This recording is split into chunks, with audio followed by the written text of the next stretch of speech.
All right, welcome everybody to Red and Gold Generations. I am Dustin. This is my dad, Lawrence. We're going to talk about Week 9 recap. Chiefs are 9-0, and we just keep winning.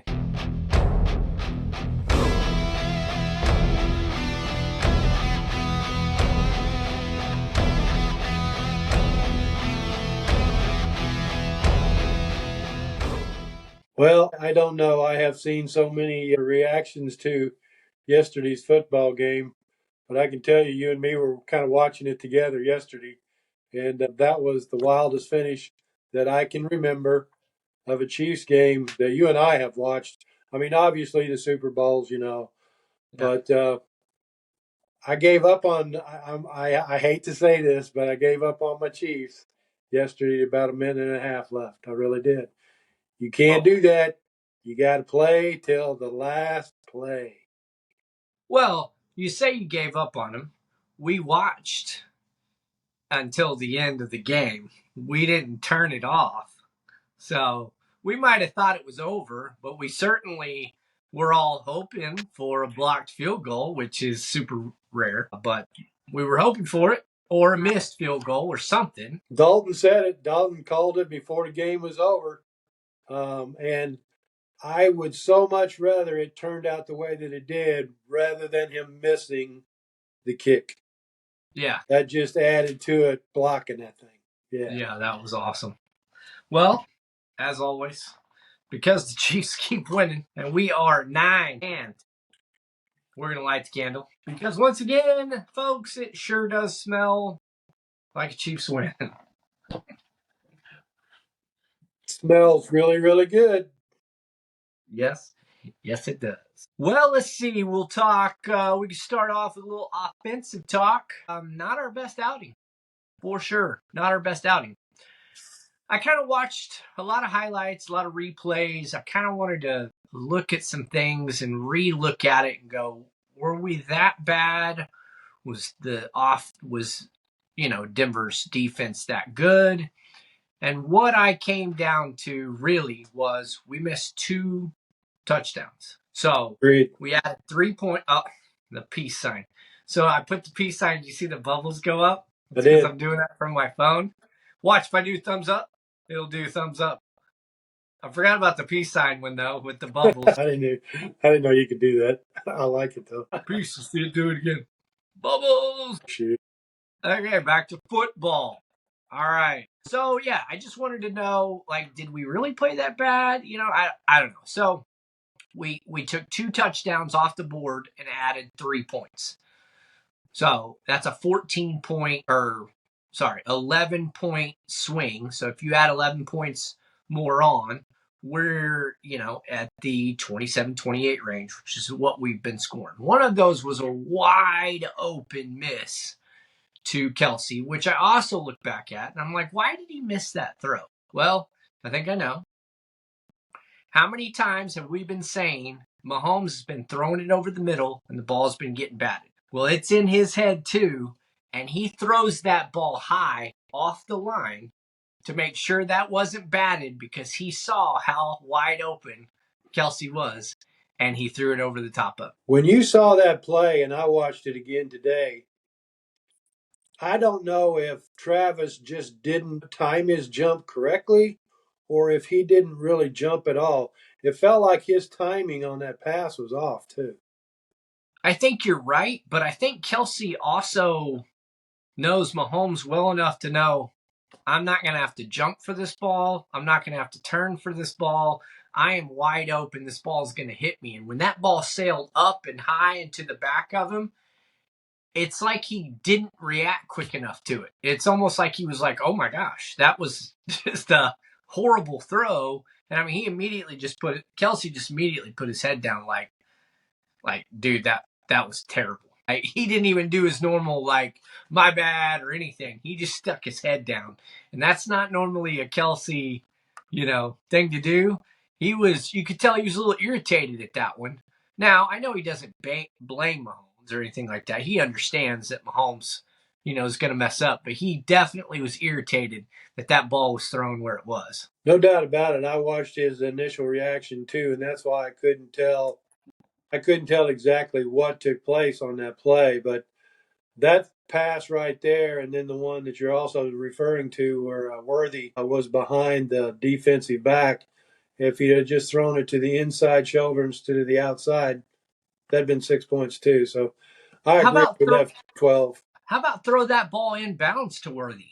How about just throw it in bounds?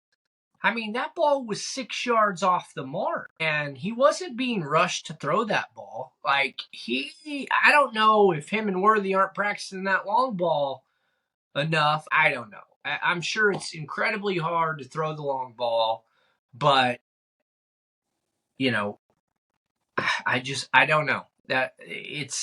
We haven't seen Mahomes look this, and what is he doing? He hasn't thrown a pick in the last 2 games.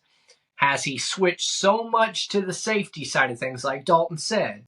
He's trying to protect the ball so much that he is now missing touchdowns. So which do we want from him, right? Us as Chiefs fan, well, quit throwing picks. Well, throw the balls where they can catch them. I don't know. I think he should have hit Kelsey on that one. I'll give him a pass on the Worthy one, of course, but it's in his head. He's got to get out of his head for sure. I do know this that the Denver Broncos defense is really good. They're what, number 2 in the NFL in sacks? They put 2 spies on Patrick all night. They sacked him 4 times. He was rushed a lot more than that. We've got a problem over there at left tackle when Wanye Morris is not in. He didn't play at least half this game. I don't know what they're going to do to address that, but I know the young kid's trying, but holy cow, this guy that come around the edge a couple times, he was on Patrick that one time. Patrick barely got the ball and barely set himself up to throw, and he got hammered in the back. Yeah. Don't know who the defensive ball player for the Broncos was, but yeah, he was. I think combined with being hurried a lot, didn't seem like that he had good footing back there. I think his ankle's bothering him a lot more than what people think it is. He's a tough kid and he's going to battle it out. But I think that's slowing him down too a little bit now. Yeah, he hobbled a couple of times getting up. He did, and here again, we were 1 for 4 in the red zone. Um, I thought we were getting better at that. I know that Diop had one of the better cornerbacks in the league on him all night long. I made him look bad once or twice, but Diop had that real nice reception down the side there when it really counted. So, I think missing those 2 open shots, in my opinion, would have really opened the game up. But overall, I felt like the defense of the Broncos played us a really good game. They really did. I just don't understand some of the play calling that was happening during that game, though.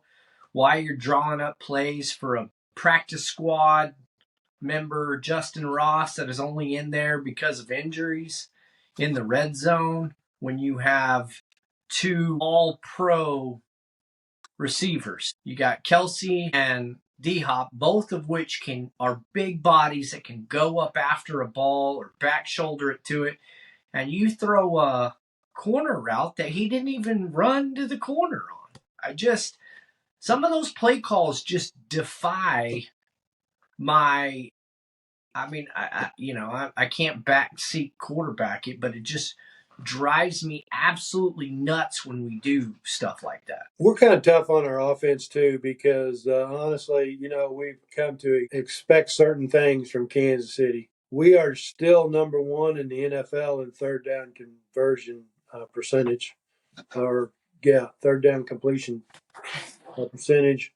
We're number 2, I think, in the NFL in total time of possession, and we had that ball 30 some minutes, 32, 33 minutes against the Broncos. So, that's one way to keep the other team from scoring too, is to stay on the field. So we're eating up the clock, unlike the offensive teams of the past.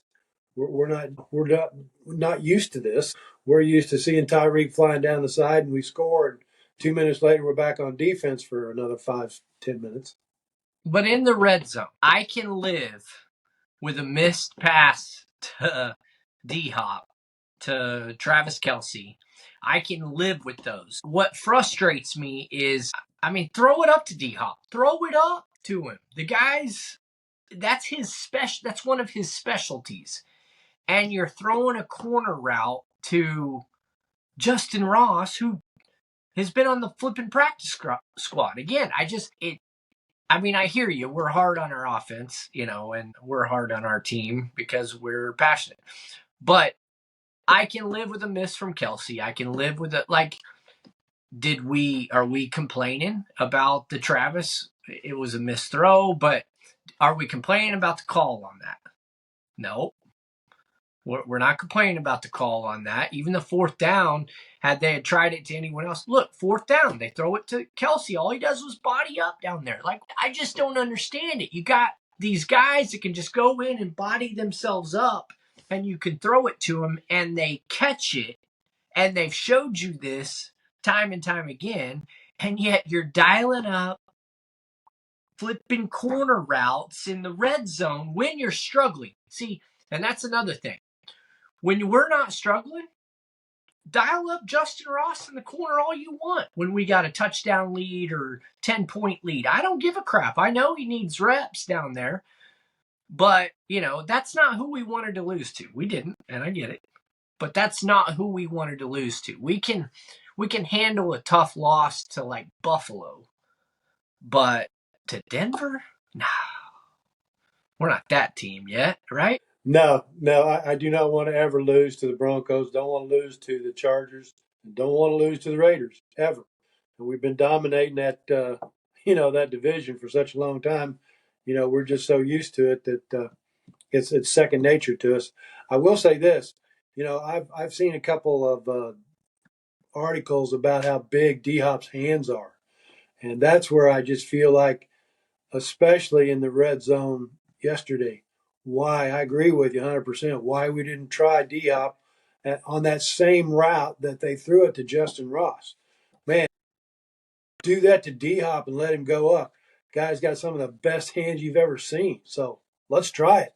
I'm with you. I don't understand it. If we have anybody that's actually watching this video at this time point, comment and tell us why we're throwing it to Justin Ross. Maybe you have some insights we don't. But let me get some stats here for all the stats people. Patrick Mahomes, 28 for 42, 266 yards, 1 touchdown. Kareem Hunt, and this was a big key to this game, 14 attempts, 35 yards rushing. That's all he had on the ground. Steele had 2 attempts for 3 yards, and then, of course, Mahomes had 3 attempts for 19 yards. That's all we rushed. What is that? 75, about 78 yards. That's all we rushed. That's not what we've been doing. That makes it hard to run the play action, run the rest of your offense if they're able to shut down your run that big. So that was a huge portion of the game. Now, Kareem Hunt did have 7 receptions to add to that for 65 yards. Kelsey had another 8 receptions for 64. D-Hop 4 for 56. And it kind of goes downhill from there. Everybody had a couple of catches. He spread the ball out well, but mainly back to Kelsey, who's got 32 receptions in 3 games, ties a second all time in a 3-game span for a tight end in NFL history. Wow. Behind only Witten from the Cowboys. And he had 33. So when everyone says Kelsey is going backwards, he just made NFL history in a 3-game span for a number of receptions. Well, and also that touchdown reception, didn't that tie Tony Gonzalez for the Chiefs record for touchdowns?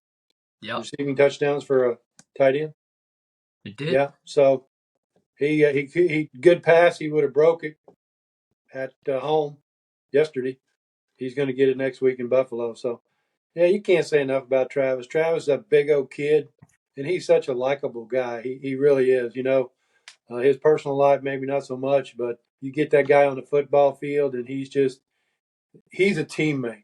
Travis Kelsey is a teammate. He really is. I agree.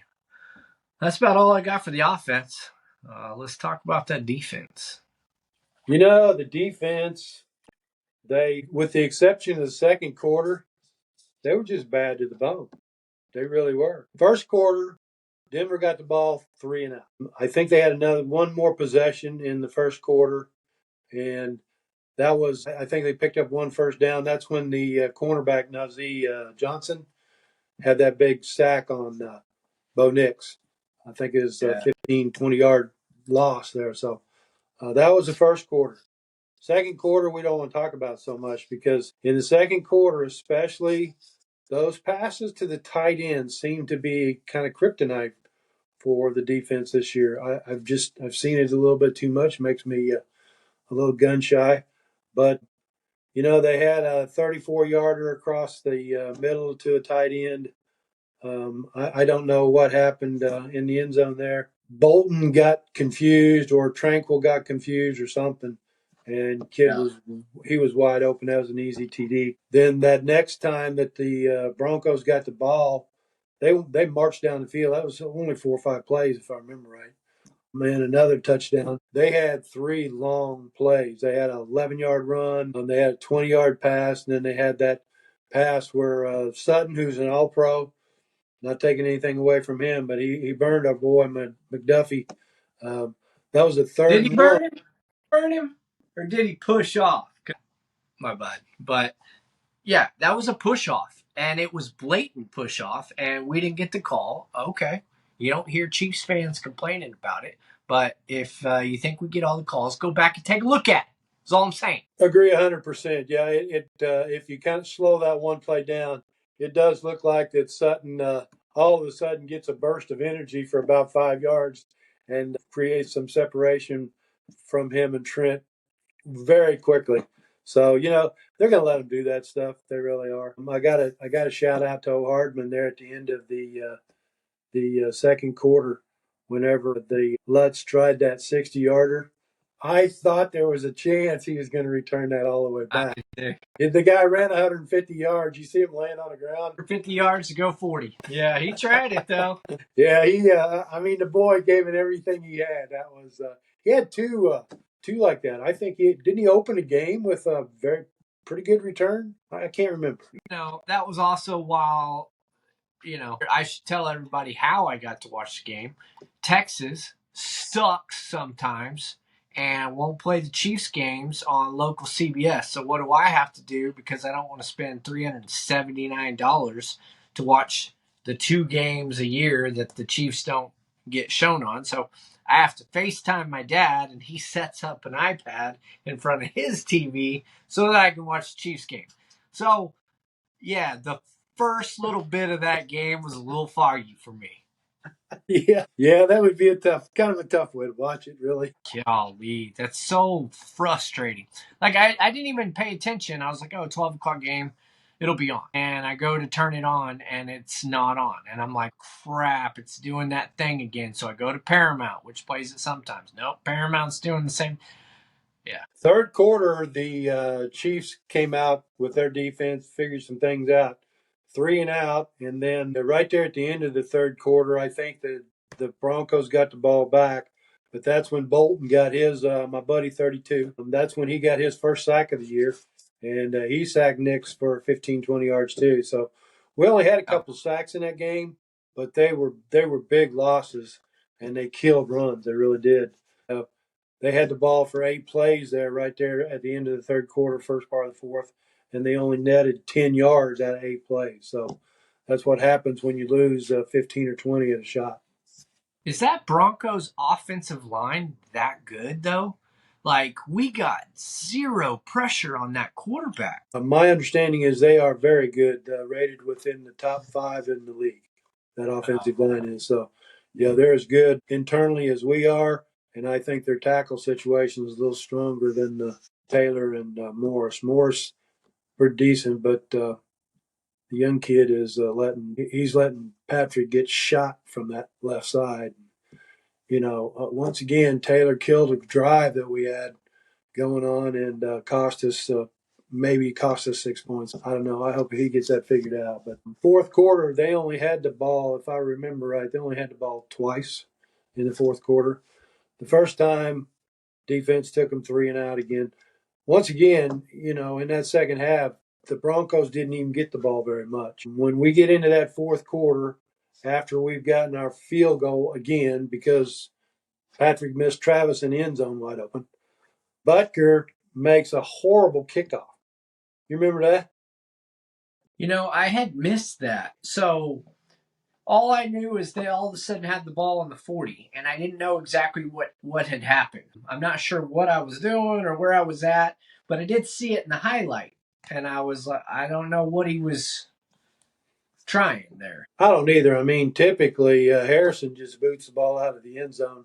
Let him have the ball at the 30, but letting them start that last drive at the 40, that was a big mistake. It really was. And the Broncos played that last series of downs exactly like they wanted to, ran us out of timeouts, and I'm sitting there going, man, not to the Broncos, not to the Broncos. So I had my phone, right? Because that's how I'm watching it. And I literally put the phone to Chloe and I said, "Do you want to see how the Chiefs uh, lose their first game of the season? This is how it's going to go down here." And so I'm watching it. I'm just like, this sucks. You're in the mode. Like, it's a chip shot field goal. Like, 9 times out of 10, even more than that, 9.5 times out of 10, Mm-hmm. it's a done deal. And I could not flipping believe it that we blocked that sucker. Could not believe it. I just Stood up. Go ahead. I was thinking about that a little bit later, and how many people in Missouri and Kansas and whoever are Chiefs fans, just the reaction that they gave when that when that ball was blocked. We couldn't even tell. The announcers were guessing. Everybody was guessing, including me and my wife, as to who actually blocked that. And Yeah. what a play. I mean, and the kid, just as humble as he can be, didn't really want to take full credit for it, gave a credit to the entire line over there. But did you see him crush? I think it was number 53 that was Just bubbled him offensive over. lineman. I mean, ran clear over him. I turned it, I backed it up 3 or 4 times just to watch him plant him on his butt. Yeah, I watched some highlights. If you want to see something really funny, there's a bunch of YouTube videos of Denver fans watching that play and how they're all going, "All right, we finally get to beat the Chiefs. It's a chip shot field goal." And one guy, he's cussing up a storm and he's like, "I hate football. This is why I don't want to watch football anymore." I mean, just I'm like, I couldn't imagine thinking you have the team that's your nemesis beat, and then not only you lose. So this goes into my Red and Gold Chronicles for this week. I'll bring it up now. How many times in the last 10 seasons or 10 years, how many teams or how many times has there been? Let me ask this one more time. How many times in the last 10 seasons has there been a walk-off field goal block, including the Chiefs? In 10 years, I'm going to guess that was the first time. Don't know. Well, there's actually been 3. Only 3. In the last 10 seasons, there's only been 3 walk-off field goal blocks. Leave it to Leo. So, Just does. Who was it? Go ahead. Who was the last 2? So one of them happened in 2019 against us. I actually don't know who blocked it. And I honestly forgot who the second one was. I wasn't really paying attention to who the teams were. But the other one was against us in 2019. Really? We lost a game in 2019 on a blocked field goal? Yes. I'm pretty sure that's what I read. Let's double check my. I did not know that at all. I mean, I should remember that one. That's wild. Yeah, I'm almost positive. See, now you got me. Oh, see, it's going to do this thing again. When was the last time the Chiefs? How about when was the last time the Chiefs had a field? Now that. Yeah, week 1 of the 2022 campaign and week 10 of the 2019 season, which unfortunately happened against the Chiefs. It was the Chiefs' first blocked field goal since Week 8 of last season, which ironical. Wait, I didn't that was realize we lost the game that way. yeah. It happened in Week 1 of the 20 and Week 10 of the 2019 season, and that's the one that happened against the Chiefs. So yeah, in 2019, we had a blocked field goal that was a walk-off. Wow, did not remember that at all. Well, hey, it was time for us to win it the other way. And to go on with that, as we were talking about it right before this, the last time the Chiefs blocked a field goal was Week 8 of last season against who? Will Lutz of the Denver Broncos. That man has got to hate it. So all you Denver fans, we've done this before. You probably should have watched tape then because we blocked your field goal in Week 8 of last season and we blocked it again this week. Sucks to suck. I would be curious as to who got through and on which side of the line. Yeah. Yeah. If it was like an identical sort of scenario. Yeah, I it did. didn't. All right, look at that. Yeah. Well, I'll wrap up here with our defense. We did get a couple sacks. We gave up 78 yards rushing, which not really that bad. I mean, a couple big runs, but 78 yards in a football game, that's still pretty stout. We did give up 182 yards passing. A lot of those mid-range routes. 16 first downs we gave up in that game, and 12 of them were passes, and 70 yards was to Sutton. So the next time we play the Denver Broncos this year, we're going to have to be looking for Mr. Sutton, the All-Pro.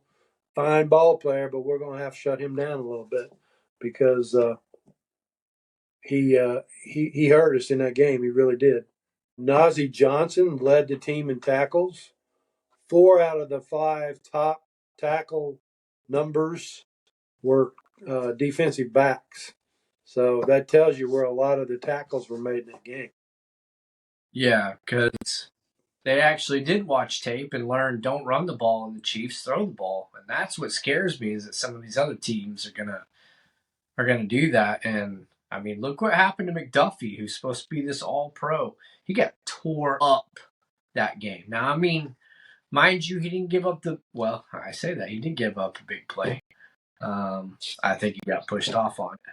I don't know. It's that whole bend, don't break mentality of the Kansas City defense. And I mean, they're stout. 2 touchdowns ought to win any game in the NFL, any given weekend with the Kansas City Chiefs offense.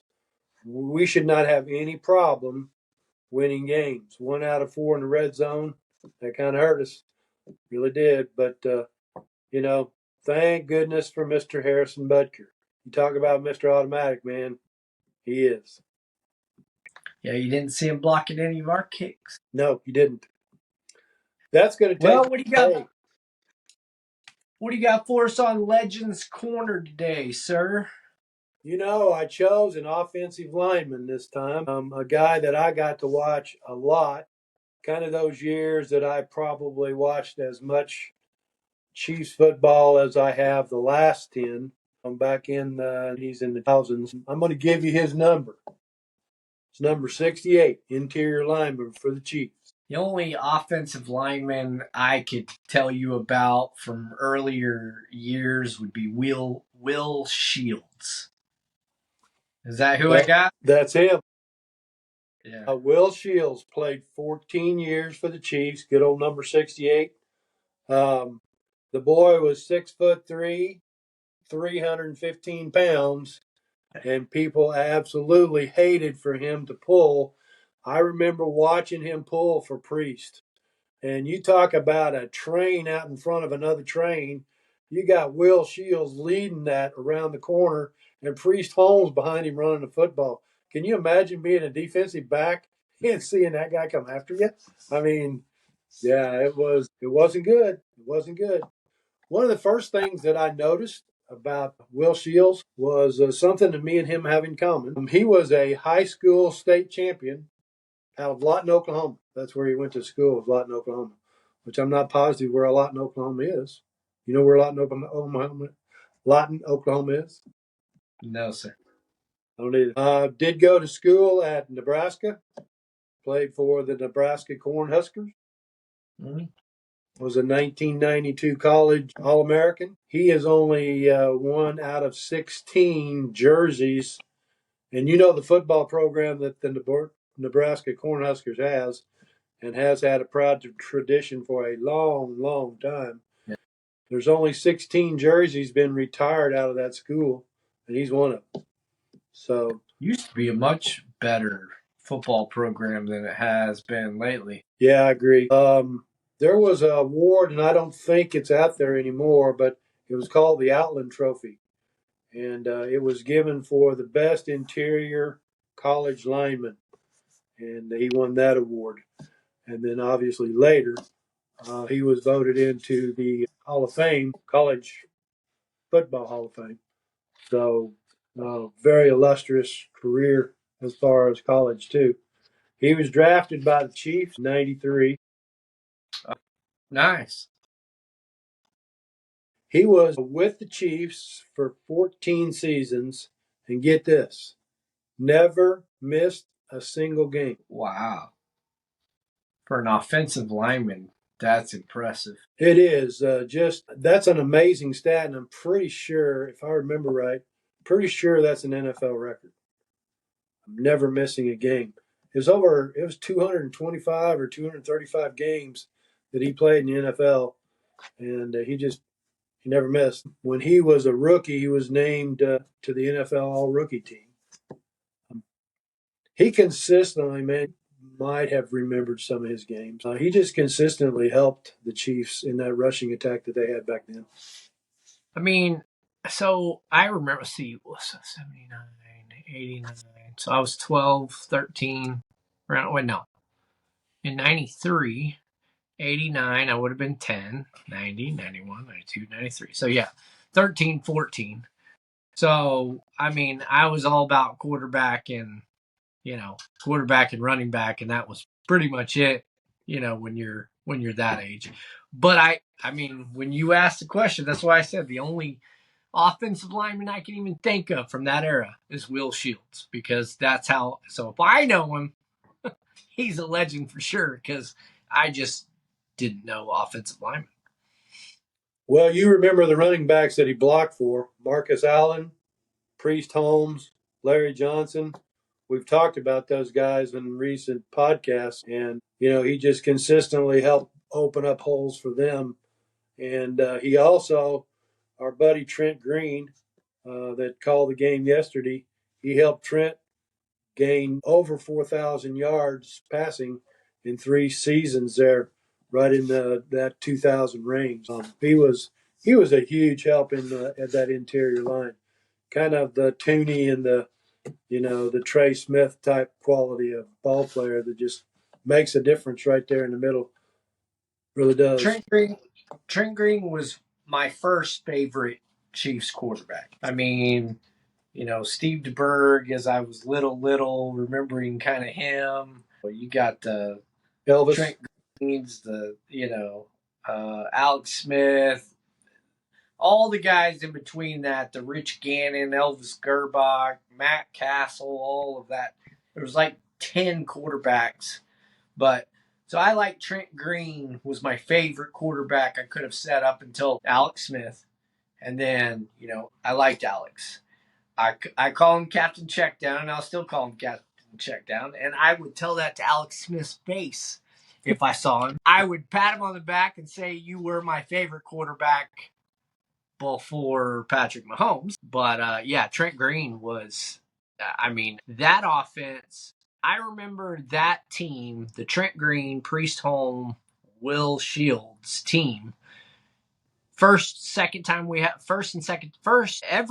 we got the ball, the first drive of the game, didn't we have some record, right, where we scored the most on first drives of any team in the NFL? And I don't know if it's a standing record, but I just remember us being able to score every single time, the first drive of the game, every single time. And it was that Priest Holmes and play action pass game. That was and I mean, you couldn't stop it, at least not the first drive or the second drive. I remember that too, and it was just that was back in those years that we just did awfully well, but we just couldn't seem to get any further than that first round.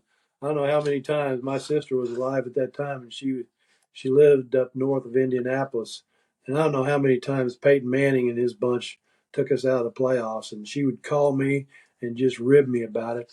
And it's a good thing that I loved my sister because I just took those games really hard. So speaking of 9-0, what was the last Chiefs team to go 9-0? 2008, somewhere in there. I saw it. I thought, no. It was actually 2013 with Alex Smith, Andy Reid. We went 9-0. We lost our 10th game. We did not go 10-0. We ended up the season 11-5, and we lost the divisional round to the Indianapolis Colts, 45-44. And it wasn't Peyton Manning. It was Andrew. Was it Andrew? Andrew. Wow, I kind of remember that 45-44 game. It just, yeah, those pained me. They really did. Yeah. Hey, a little bit more about Will Smith, and we'll move on. The guy was selected to the 2000s Decade Hall of Fame, 12 Pro Bowls. That's a Chiefs team record. He won the Walter Payton Award in 2003, voted into the Hall of Fame in 2015. Get this. He was only called for 7 holding penalties in his entire career, and 5 of them were in the first 2 seasons. You believe Juwan that? Taylor did that in 2 games.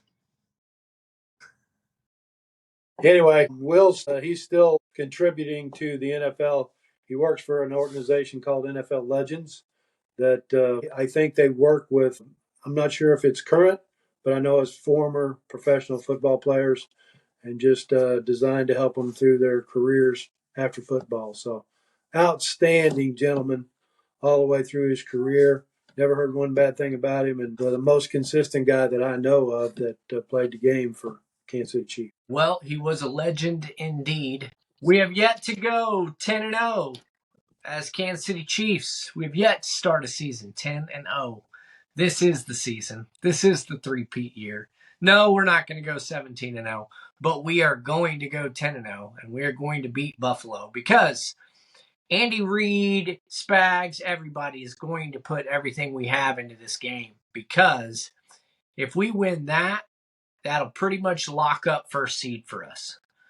We would have to really screw it up down the stretch in order to lose first seed if we had the tiebreaker over the Bills, and we have the tiebreaker over the Ravens, and then we have the tiebreaker over the Bengals. So this is, well, I don't know that the Bengals even have a shot statistically at this point, but the Ravens do, the Bills do, and then who else has statistically a chance? I don't know if you could call it a statistical chance, but who's some of our AFC contenders this year? Looking past a lot of teams. Oh, yeah. Houston. The Texans look good. They just they fell apart. I don't know how you lose a game and you intercept the opposing quarterback 5 times and you wind up losing that game. They just fell apart that second half. They really did. Forgot how to play the game, I guess. But I'll say one thing. I love their uniforms, man. Well, it goes to show you the Detroit Lions can be beat, and they can be beat by a good defense. We are built for this three-peat. I agree. I'm very excited about this Bills game. I know everybody. We're going to be the underdog going into this game, guarantee it. Everybody thinks we're flakes. They don't think we're a very fragile 9-0 team. Well, anytime we get our backs up against the wall, you know what happens. We've watched it for 2 seasons, 3 or 4 seasons actually now. Bring it on, Buffalo. We're going to take you down, and it's not going to be pretty. But I say we're going to wind up with a W coming this Sunday afternoon. It's a late game. 10-0. I like the sound of it. I like it. All right. Well, thanks, everybody, for watching the show. Let us know what you think. Subscribe, all that good stuff. Come support us so we can be independently wealthy and we can do this for a living. I love it, man. I love it. All right, buddy. Hey, have a good week. Go Chiefs. All right. Bye, Ned. See you, man.